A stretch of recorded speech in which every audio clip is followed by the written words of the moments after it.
Assalamualaikum warahmatullahi wabarakatuh. Perkenalkan, nama saya Nurul Fadilah. Saya akan mempresentasikan wasiat dan pembagian harta waris. Definisi wasiat.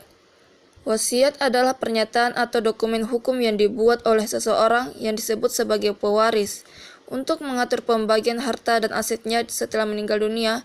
Berikut adalah beberapa poin penting mengenai wasiat. Yang pertama, tujuan. Wasiat bertujuan untuk memastikan bahwa harta yang dimiliki pewaris dibagikan sesuai dengan keinginannya, menghindari sengketa di antara ahli waris. 2. Bentuk. Wasiat dapat berupa: yang pertama, wasiat tertulis, dokumen yang ditandatangani oleh pewaris dan dalam beberapa kasus disaksikan oleh orang lain. 2. Lisan, diucapkan di hadapan saksi, namun ini lebih sulit untuk dibuktikan secara hukum. 3. Wasiat notaril, disusun dan disahkan oleh notaris, memberikan kekuatan hukum yang lebih kuat. 3. Isi wasiat biasanya mencakup penunjukan ahli waris, pembagian harta, penunjukan eksekutor, orang yang bertanggung jawab menjalankan wasiat. 4. Kekuatan hukum. Wasiat harus memenuhi syarat tertentu untuk diakui secara hukum, seperti kapasitas mental pembuat wasiat dan tidak adanya paksaan. 5. Perubahan dan pembatalan. Pewaris dapat mengubah atau membatalkan wasiat kapan saja selama hidup, asalkan memenuhi prosedur yang sah. Pentingnya perencanaan waris. Perencanaan waris adalah proses pengaturan bagaimana harta dan aset seseorang akan dibagikan setelah meninggal dunia. Berikut adalah beberapa alasan mengapa perencanaan waris sangat penting. Yang pertama, mewujudkan keinginan. Perencanaan waris memungkinkan individu untuk menentukan secara jelas bagaimana harta mereka akan dibagikan, sehingga memastikan keinginan mereka terpenuhi. 2. Menghindari sengketa keluarga. Tanpa perencanaan yang jelas, dapat muncul sengketa di antara ahli waris. Perencanaan yang baik membantu mengurangi risiko konflik dan perselisihan di antara anggota keluarga. 3. Mengurangi pajak waris. Dengan perencanaan yang tepat, individu dapat meminimalkan pajak waris yang harus dibayar, sehingga lebih banyak harta yang dapat diteruskan ke ahli waris. 4. Melindungi aset. Perencanaan waris dapat melindungi aset dan dari klaim kreditor atau pihak ketiga dengan cara yang sesuai dengan hukum. 5. Memastikan perawatan untuk tanggungan. Bagi mereka yang memiliki anak atau tanggungan lainnya, perencanaan waris membantu memastikan bahwa mereka akan dirawat dengan baik dan mendapatkan dukungan keuangan yang diperlukan. 6. Menuju eksekutor.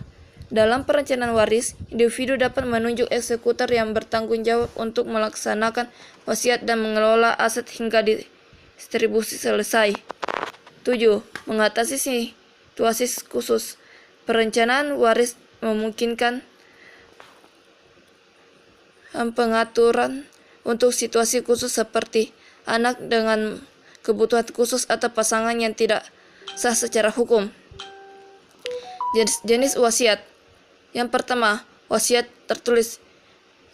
Definisi dokumen yang ditulis dan ditandatangani oleh pewaris. Ciri-cirinya ialah harus memenuhi syarat hukum, misalnya tanggal dan tanda tangan. Dapat disaksikan oleh orang lain untuk meningkatkan keabsahan. 2. Wasiat lisan. Definisinya ialah pernyataan yang diucapkan oleh pewaris di hadapan saksi. Ciri-cirinya: yang pertama, lebih sulit untuk dibuktikan secara hukum. Yang kedua, biasanya digunakan dalam situasi darurat atau ketika tidak ada waktu untuk membuat dokumen tertulis. Yang ketiga, wasiat notaril. Definisi wasiat yang dibuat dan disahkan oleh notaris. Ciri-cirinya ialah memiliki kekuatan hukum yang lebih kuat. Yang kedua, notaris memastikan bahwa pewaris memahami isi wasiat dan memenuhi syarat hukum. Proses pembuatan wasiat. Yang pertama, menentukan niat dan tujuan. Tentukan alasan Anda membuat wasiat dan apa yang ingin dicapai, seperti pembagian harta, penunjukan ahli waris, dan pengaturan tanggung jawab. Kedua, membuat daftar aset. Yang pertama, buat inventarisasi harta dan aset yang dimiliki, termasuk properti, rekening bank, investasi, dan barang berharga. Yang kedua, identifikasi aset yang ingin Anda wariskan. 3. Menentukan ahli waris. Yang pertama, pilih siapa yang akan menjadi ahli waris dari harta Anda. Yang kedua, pertimbangkan hubungan kebutuhan dan keinginan masing-masing ahli waris. 4. Menyusun isi wasiat. Perencanaan bagaimana harta akan dibagikan Anda bisa menggunakan: yang pertama, pembagian rata. Kedua, pembagian proporsional. Ketiga, penunjukan aset tertentu untuk individu tertentu. 5. Menunjuk eksekutor. Pilih seseorang yang Anda percaya untuk menjalankan wasiat dan mengelola aset setelah meninggal. 6. Menulis wasiat. Tulis wasiat dengan jelas dan terstruktur. Anda dapat menggunakan template atau berkonsultasi dengan pengacara untuk memastikan semua aspek hukum terpenuhi. 7. Menandatangani wasiat dan datangani wasiat di hadapan saksi jika diperlukan. Jumlah saksi dapat bervariasi tergantung pada hukum setempat. 2. Pastikan saksi juga menandatangani dokumen. 8. Menjaga keamanan wasiat. Pertama, simpan wasiat di tempat yang aman seperti berangkas atau serahkan kepada pengacara atau notaris. 2. Beritahu ahli waris atau eksekutor tentang lokasi wasiat. 9. Mempengaruhi wasiat. Tinjau dan perbarui wasiat secara berkala, terutama setelah perubahan signifikan dalam hidup seperti pernikahan, perceraian, kelahiran anak, atau perubahan kondisi keuangan. 10. Konsultasi dengan profesional. Pertimbangkan untuk berkonsultasi dengan pengacara atau perencanaan keuangan untuk memastikan bahwa wasiat Anda memenuhi semua persyaratan hukum dan sesuai dengan keinginan Anda. Pembagian harta waris. Pembagian harta waris adalah proses distribusi aset dan kekayaan seseorang setelah meninggal dunia. Proses ini penting untuk memastikan bahwa harta tersebut dibagikan sesuai dengan keinginan pewaris dan hukum yang berlaku. Berikut adalah beberapa poin yang penting mengenai pembagian harta waris. Pertama, definisi harta waris. Harta waris mencakup semua aset yang dimiliki oleh pewaris, termasuk properti, uang, investasi, barang berharga, dan hak-hak lainnya. 2. Prinsip pembagian. Pembagian harta waris harus dilakukan secara adil dan sesuai dengan hukum yang berlaku, baik berdasarkan hukum waris yang berlaku di suatu negara maupun berdasarkan wasiat yang ditinggalkan pewaris. 3. Jenis-jenis pembagian. Pembagian menurut wasiat. Jika pewaris memiliki wasiat, harta dibagikan sesuai dengan ketentuan dalam wasiat tersebut. Dengan pembagian menurut hukum, jika tidak ada wasiat, harta dibagikan berdasarkan hukum waris yang berlaku yang biasanya mengikuti prinsip-prinsip berikut. Yang pertama, ahli waris utama, biasanya terdiri dari pasangan, anak-anak, atau orang tua. Yang kedua, pembagian rata. Harta dibagi secara merata di antara ahli waris. Ketiga, pembagian proporsional. Harta dibagi sesuai dengan persentase tertentu berdasarkan hubungan atau kebutuhan masing-masing ahli waris. 4. Prosedur pembagian.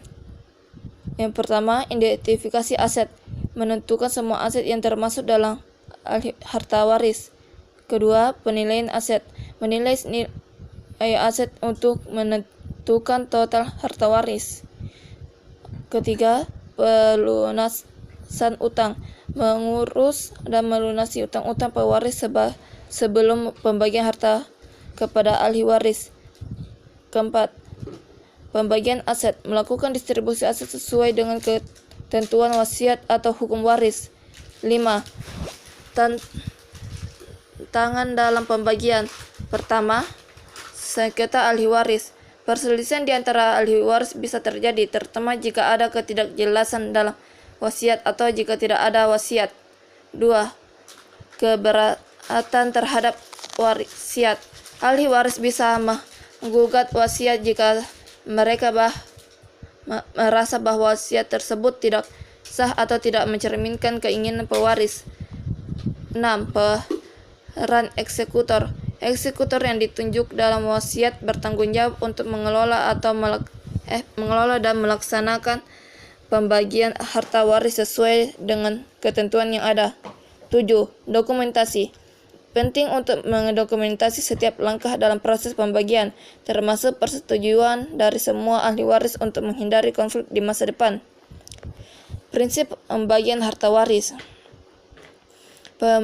Prinsip pembagian harta waris adalah pedoman yang harus diikuti dalam mendistribusikan aset dan kekayaan seorang pewaris kepada ahli waris setelah meninggal dunia. Berikut adalah beberapa prinsip utama dalam pembagian harta waris. Yang pertama, keadilan. Pembagian harta harus dilakukan secara adil, memperhatikan kebutuhan dan hak masing-masing ahli waris. Keadilan ini bisa berarti pembagian yang sama atau sesuai dengan kontribusi dan kebutuhan individu. Kedua, kepatuhan hukum. Proses pembagian harus mematuhi hukum yang berlaku di negara atau wilayah tempat tinggal pewaris. Hukum waris sering mengatur siapa yang berhak menerima warisan dan bagaimana pembagian dilakukan. 3. Menghormati keinginan pewaris. Jika pewaris telah menyusun wasiat, prinsip utama adalah menghormati keinginan yang dinyatakan dalam dokumen tersebut.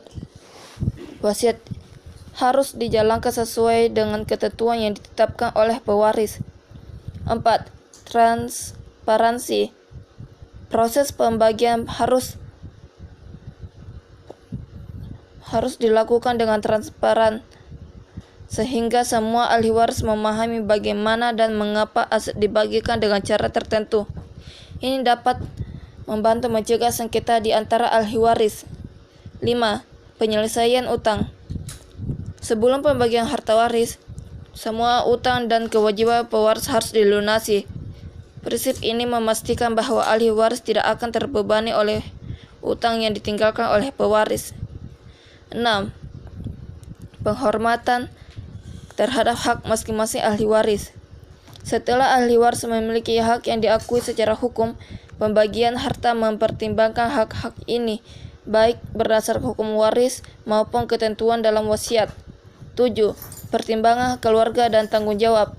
Dalam beberapa kasus, penting untuk mempertimbangkan kebutuhan khusus anggota keluarga, seperti anak-anak kecil atau anggota keluarga yang membutuhkan perawatan khusus, sehingga mereka mendapatkan dukungan yang memadai. 8. Kesepakatan bersama. Jika memungkinkan, proses pembagian sebaiknya dilakukan melalui kesepakatan bersama di antara ahli waris. Ini dapat mengurangi kemungkinan konflik dan meningkatkan rasa saling percaya. 9. Dokumentasi dan rekaman. Semua kebutuhan dan pembagian harus didokumentasikan dengan baik untuk menjaga catatan yang jelas dan menghindari potensi sengketa di masa depan. Tantangan dalam pembagian harta. Pembagian harta waris dapat menghadapi berbagai tantangan yang dapat mempengaruhi proses dan hasil distribusi. Berikut adalah beberapa tantangan hukum yang sering muncul. Yang pertama, sengketa di antara ahli waris. Ketidaksepakatan antara ahli waris mengenai pembagian harta dapat menyebabkan konflik. Misalnya, jika ada ketidakjelasan dalam wasiat atau jika beberapa ahli waris merasa tidak adil dengan pembagian yang ditetapkan. 2. Keberatan terhadap wasiat. Ahli waris mungkin menggugat keabsahan wasiat, mengklaim bahwa pewaris tidak dalam keadaan mental yang baik saat membuat wasiat atau bahwa wasiat tersebut ditandatangani di bawah paksaan. 3. Kurangnya dokumentasi. Ketidakjelasan atau kurangnya dokumentasi yang tepat mengenai aset dan pembagian dapat menyebabkan kebingungan dan perdebatan di antara ahli waris. 4. Utang pewaris. Jika pewaris memiliki utang yang tidak terbayar, utang tersebut harus dilunasi sebelum harta dibagikan. Ini dapat mengurangi jumlah total yang akan diwariskan kepada ahli waris yang bisa menjadi sumber ketidakpuasan. 5. Perubahan keadaan. Kejadian tak terduga seperti kematian ahli waris lainnya, perubahan hukum atau perubahan kondisi keuangan dapat mempengaruhi rencana pembagian harta. 6. Ahli waris dengan kebutuhan khusus. Dalam khusus di mana ada ahli waris dengan kebutuhan khusus merencanakan pembagian harta untuk memastikan dukungan yang cukup dapat menjadi kompleks. 7. Pembagian dalam pemahaman hukum. Ahli waris mungkin memiliki pemahaman yang berbeda mengenai hukum waris yang berlaku, yang dapat menyebabkan kebingungan dan konflik. 8. Pengaruh eksternal. Pihak ketiga seperti teman atau penasihat yang tidak berwenang dapat mempengaruhi kebutuhan ahli waris dan menambah ketegangan dalam keluarga. 9. Kesedihan dan emosi. Perasaan kehilangan dan kesedihan setelah kehilangan pewaris dapat mengganggu proses pembagian. Emosi ini dapat memperburuk konflik yang sudah ada. 10. Keterbatasan waktu dan sumber daya. Proses pembagian harta bisa memakan waktu dan memerlukan sumber daya yang signifikan, yang dapat menyebabkan frustasi di antara ahli waris. 11. Perbedaan budaya dan nilai. Dalam keluarga yang memiliki latar belakang budaya yang berbeda, ada kemungkinan perbedaan pandangan mengenai cara pembagian harta yang adil dan sesuai. Sekian dari saya, terima kasih.